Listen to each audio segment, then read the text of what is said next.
Flyers outwit Japanese. American save damaged plane, patch it for escape. Chongqing, China, May 31st. The daring and ingenuity of American mechanics and pilots of the China National Aviation Corporation this week rescued from potential destruction a big Douglas DC-3 passenger plane that had been bombed and damaged by the Japanese last week in an airfield at Sifu, 200 miles west of Chongqing. The crew of the plane removed a wing from a smaller DC-2 in Hong Kong, trussed it to the wing of another DC-3, flew this plane 800 miles from Hong Kong to Sifu, and then fitted the spare wing on the damaged craft before flying the crippled plane back to Hong Kong. The pilot, Hal Sweet, did the delicate job of taking the patched-up plane to Hong Kong. That the Japanese intended to complete the destruction of the Douglas after the initial bombing was shown by the fact that Sifu was visited by 4 pursuit planes the day afterward, when the field was strafed for 20 minutes. The damaged plane, however, had been wheeled out of the airdrome and concealed in bushes behind a hill and escaped further damage. The passengers, including 2 Americans and the crew, had escaped injury when the plane was bombed by fleeing to the hills.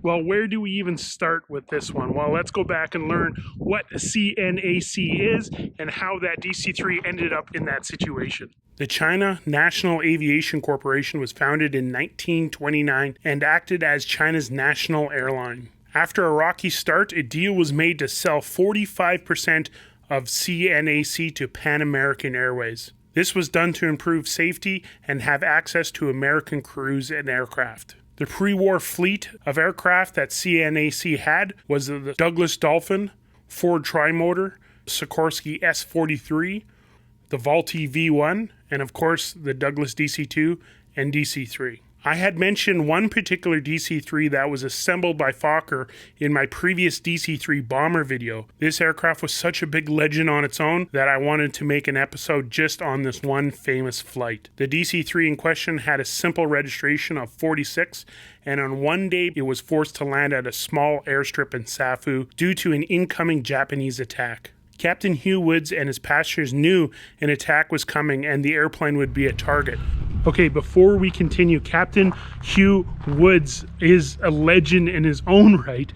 He was right as well to land that DC-3 when he knew a Japanese attack was coming, because in August 1938, when he was flying a Douglas DC-2, he was the very first commercial airliner to ever be shot down. Unfortunately, only 5 people survived due to the Japanese strafing the aircraft after he successfully ditched it.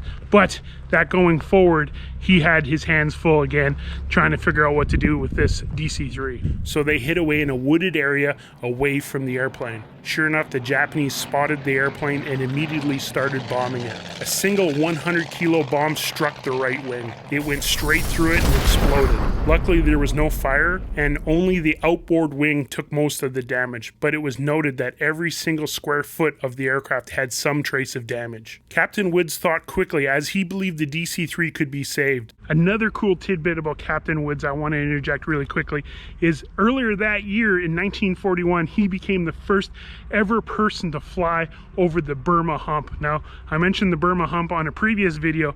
It deserves, again, its own video, but I just want to tell you guys how much everything is connected in the world of aviation.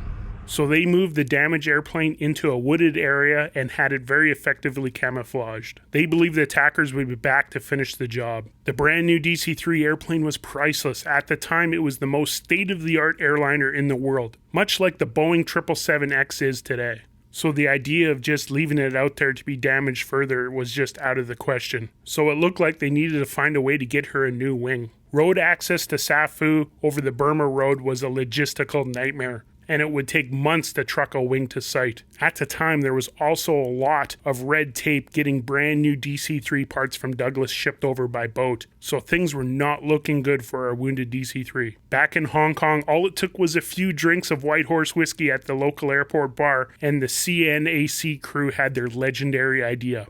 Borrowing a wing off a DC-3 was out of the question. Not only would it take a DC-3 off the line, if they failed, they'd be down 2 DC-3s. The DC-2, on the other hand, was being phased out, and they had a spare. The trade-off between a DC-2 wing and a whole DC-3 was worth the risk.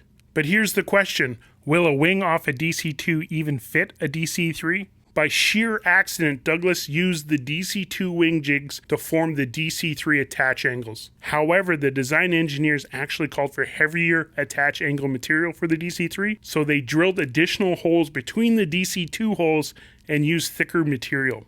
But the important thing is that means 50% of the holes lined up, and they thought that was better than none. To me, the wing flange part of the story is extremely interesting, as I always wondered why the DC-3 wing bolts were so close together. It looks so crazy. In fact, if you've been watching season 1 of PlaneSavers, we had to deal with taking the wings on and off our airplane DTD. I'll be linking that video at the end, so make sure to click on that if you haven't seen our wing troubles, and you'll know a lot about the flanges. But the DC-2 flange, I think, was a lot like it is up here where there was space. So really, they just put one in the middle. So my friends in the Netherlands, please take a look and let me know if the wing bolts are spaced separately like that. Anyway, back to the story. So they took a wing off a spare DC-2, strapped it to the belly of another DC-2, and got ready to fly. The lucky pilot for the job was Hal Sweet, and he was quoted as saying, "If you're satisfied it will fly, then I'll fly it." The following day, they were ready to go. They didn't even tell their bosses in New York what was going on, just in case they would say no. Then it became time for the flight, and the operations department actually sold the whole gross load of the unused space inside the DC-2 for a trip. So well over gross weight, they flew a load to Chongqing and hopped over to Safu, quickly unloaded the wings and tools, and returned back to Hong Kong. After several days in the field, the DC-2 wing was attached to the DC-3, and they advised the crews at Hong Kong to get down there quickly for the flight. Hal Sweet and his crew arrived, started the engines, and took off. After a climb out and a few minutes in the air, Hal trimmed the airplane, and it was noted that the DC-3 flew right wing heavy. Now, to get this even crazier, Hal landed at Chongqing Airport, and it was teeming with people wanting to go to Hong Kong. The traffic agent asked Captain Hal, "How much can we load?" "A full load," he said, and that meant 1,000 kilos over gross. Hal and his brave crew flew that DC-3 with that DC-2 wing non-stop to Hong Kong with a full load.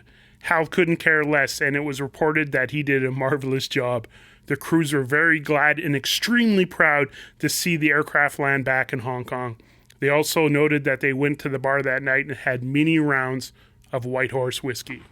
The DC-2.5 story is legendary and was actually immortalized in the song Goonie Bird by Oscar Brand, but more on that in a second.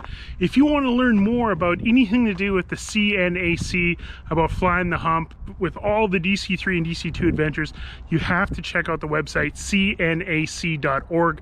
That's where I got most of the information for this story, along with the book China's Wings. It's actually pretty hard to find, but if you do, you can get the inside scoop on all the DC-3 C-46 flying over in China during that turbulent time. And now the Oscar Brand song Goonie Bird. Unfortunately, I can't play you the song because of copyright laws, but I did make my own kind of version with the lyrics. It kind of reminds us how lucky we are to work with these airplanes. So let's check that out right now.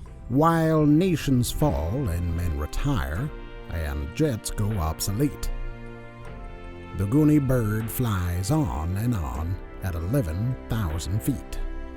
No matter what they do to her, the Goonie Bird still flies. One crippled plane was fitted out with one wing half the size.